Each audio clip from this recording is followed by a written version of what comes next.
Assalamualaikum warahmatullahi wabarakatuh. Perkenalkan, nama saya Riza Ari Wahyuni, calon guru penggerak angkatan 8 dari SMA YPM 3 Sumombito, Kabupaten Jombang.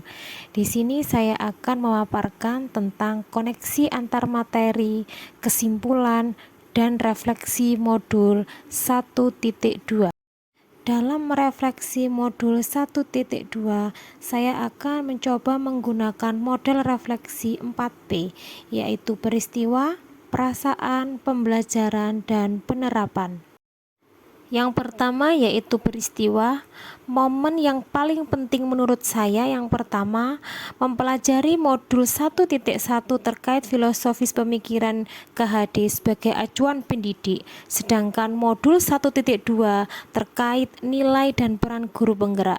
Yang kedua, memahami seorang guru bertindak sebagai among yang bertugas menuntun murid. Yang ketiga, menerapkan nilai dan peran guru penggerak sesuai dengan pemikiran KHD. Selanjutnya, momen yang menantang bagi saya yang pertama, penerapan dan juga aksi nyata terkait pemikiran dan filosofis Ki Hajar Dewantara. Yang kedua, belajar menggunakan aplikasi dalam mengerjakan tugas. Yang ketiga, mengerjakan tugas dengan dibatasi oleh waktu. Kaitan antar modul 1.1 dan modul 1.2 menurut saya adalah dalam modul 1.1 tentang filosofis dan pemikiran KHD yang berkaitan dengan menghamba pada anak, sehingga pendidikan itu berorientasi pada siswa untuk tumbuh berkembangnya sesuai dengan bakat dan minatnya.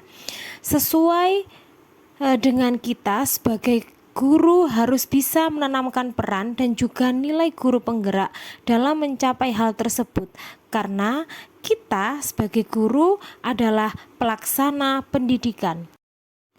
Model refleksi yang kedua tentang perasaan. Saat momen itu terjadi, saya merasa bagai di tengah hutan yang tidak tahu arah dan juga minim dengan pengalaman. Namun, langkah kaki ini berusaha menuntun saya sehingga saya menemukan pengalaman yang berharga dalam mengikuti kegiatan pendidikan guru penggerak ini.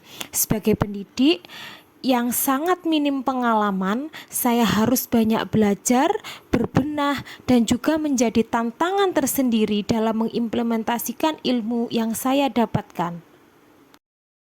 Selanjutnya, terkait pembelajaran, sebelum momen tersebut terjadi, saya berpikir bahwa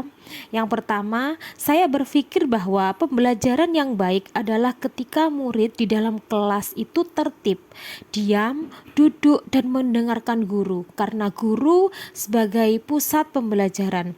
Yang kedua, menganalisis pada penilaian kognitif saja, materi selesai sesuai dengan target KKM saja.